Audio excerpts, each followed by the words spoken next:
Hello बच्चों, आज हम लोग एक न्यूमेरिकल सॉल्व करेंगे जो बेस्ड है इलेक्ट्रिसिटी पे।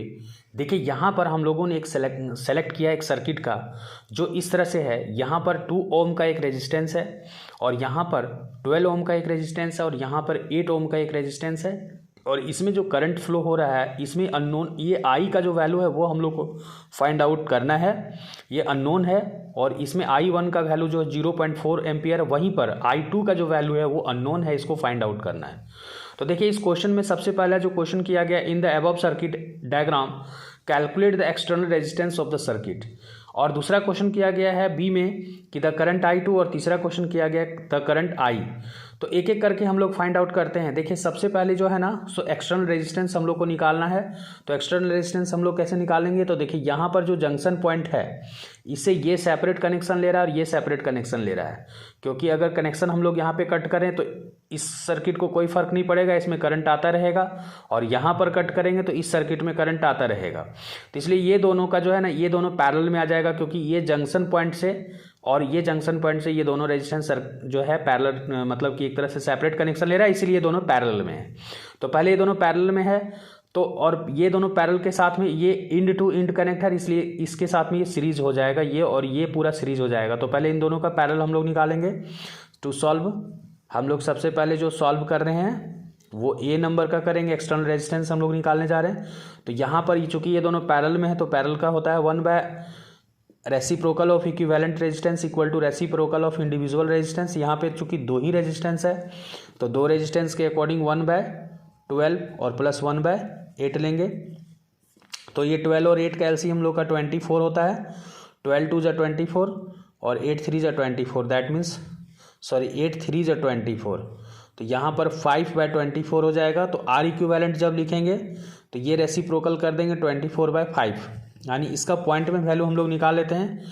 तो यहाँ पर हो जाएगा 5 4 जा 20 और 5 8 जा 40, यानी 4.8 ओम। तो टोटल रेजिस्टेंस क्या होगा, टोटल रेजिस्टेंस हम लोग का हो जाएगा जो होगा वो इस सर्किट का, देखिए यहाँ पे 2 ओम है और इसके साथ में ये सीरीज, तो इसका तो पैरेलल रेजिस्टेंस हम लोग का 4.8 निकला। तो 2 और प्लस 4.8 यानी इसका टोटल जो रेजिस्टेंस हो जाएगा वो 6.8 एम्पियर ओम हो जाएगा। तो ये टोटल एक्सटर्नल रेजिस्टेंस जो वैल्यू आएगा वो हम लोग का 6.8 एम्पियर हो जाएगा। तो एक आंसर हम लोग का पहला वाला जो है सो कंप्लीट हो गया। अब इसके बाद देखिए यहाँ पर ना 6 हम लोग जो है करंट निकालने जा रहे हैं। देखिए करंट जो है ना, सो बी का I2 निकालने के लिए हम लोग को कहा गया था। देखिए हम लोग को ये एक बात पता है कि पैरेलल रेजिस्टेंस वोल्टेज सेम होता है, यानी इसमें जो वोल्टेज जा रहा है इसमें भी वही वोल्टेज जाएगा। तो इसका वोल्टेज निकालने के लिए क्या करेंगे, V = I1R लिख सकते हैं। तो चूंकि वोल्टेज तो दोनों का सेम होता है, जो इसमें वोल्टेज जा रहा है वही इसमें जा रहा है, तो वोल्टेज सेम है पैरेलल रेजिस्टेंस का। तो V = IR, तो पहले वोल्टेज निकल जाएगा इसका। तो वोल्टेज के लिए देखिए फार्मूला होता है क्या, ओम्स लॉ से, by Ohm's law. Ohm's law से ये हम लोग का फार्मूला होता है। तो यहाँ पर I1 का जो वैल्यू है वो क्या लिख देंगे 0.4, और R का जो वैल्यू है वो क्या है 4 है, 12 ओम है। तो 12 4 जा 48 यहाँ पर हो गया। V = 4.8 ओम, ठीक है। अब उसके बाद जब वोल्टेज निकल गया तो V = क्या होता है I/R होता है। अब वोल्टेज क्या है 4.8 और I2 का वैल्यू क्या है यही नहीं मालूम है, यही मालूम करना। R का वैल्यू देखिए 8 ओम है, 8 ओम यहाँ लिख देंगे।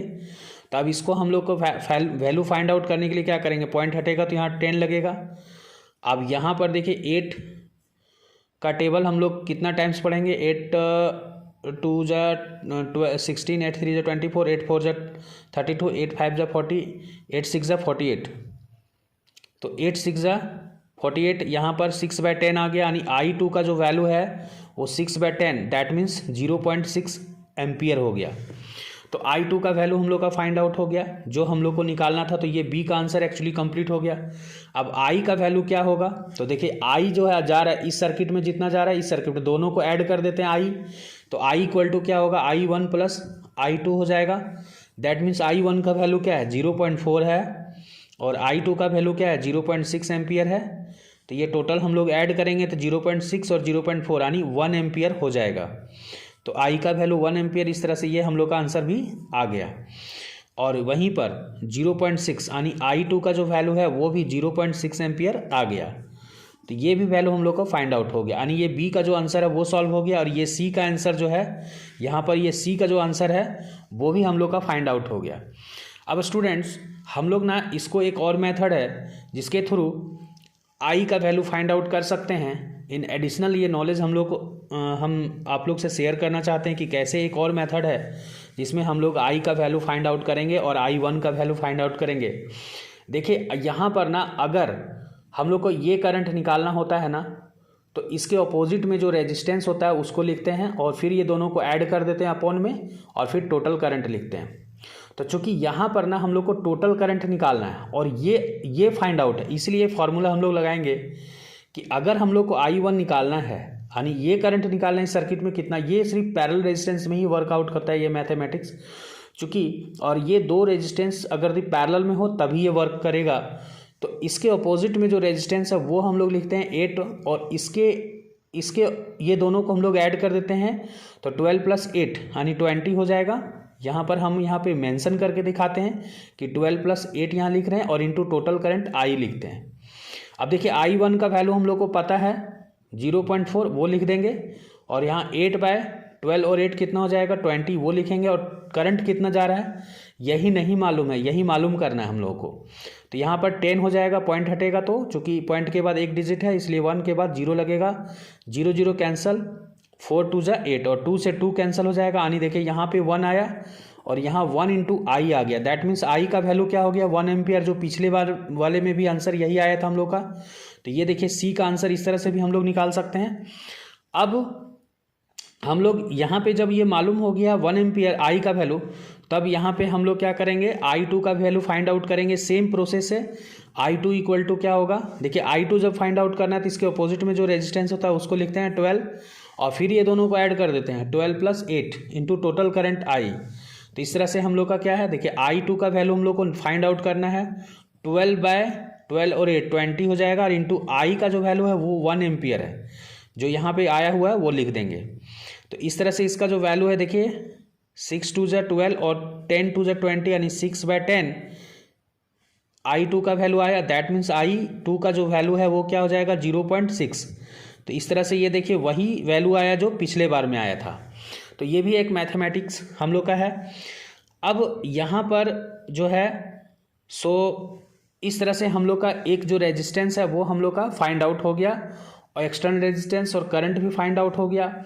और अगर हम लोग का ये वोल्टेज नहीं पता होता तो वोल्टेज भी फाइंड आउट हम लोग कर सकते थे। कैसे कर सकते थे, देखिए जैसे यहाँ पर हम लोग का जो रेजिस्टेंस जो आया था, इन लोग का पैरेलल रेजिस्टेंस हम लोग अगर मान लीजिए कैसे फिर निकालेंगे, तो R इक्विवेलेंट इक्वल टू हम लोग का जैसे ये निकालना था 1/12 + 1/8, तो इसका जो हम लोग रेजिस्टेंस पहले निकाल लेंगे। तो इसमें हम लोग का resistance 24, 12 2 = 24, 8 3 = 24, that means 5/24, 1/R equivalent आ गया। तो इक्विवेलेंट इक्वल टू क्या हो जाएगा 24/5, तो हो जाएगा 5 4 × 20 और 5 8 × 24, दैट मीन्स हम लोग का टोटल जो एक्सटर्नल रेजिस्टेंस जो होगा वो कितना हो जाएगा। देखिए इसका इक्विवेलेंट रेजिस्टेंस 4.8 आया और यहाँ पर 2 है, तो 2 + 4.8 यानी इसका टोटल रेजिस्टेंस हम लोग का ये था 6.8। तो अब इसके बाद जो है ना 6.8 जब आ गया और टोटल करंट हम लोग का क्या है I इक्वल टू क्या है 1 एम्पियर। तो वोल्टेज अगर निकालने के लिए, चूंकि यहाँ वोल्टेज तो दिया नहीं है, लेकिन अगर क्वेश्चन में पूछा जाता कि वोल्टेज क्या होगा इसका, तो उस तरह से वोल्टेज क्या निकलता, V इक्वल टू हम लोग का I R होता है।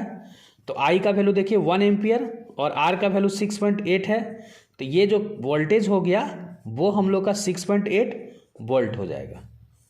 इस तरह से ये जो आंसर है ये वोल्टेज का, ये भी हम लोग का फाइंड आउट हो गया।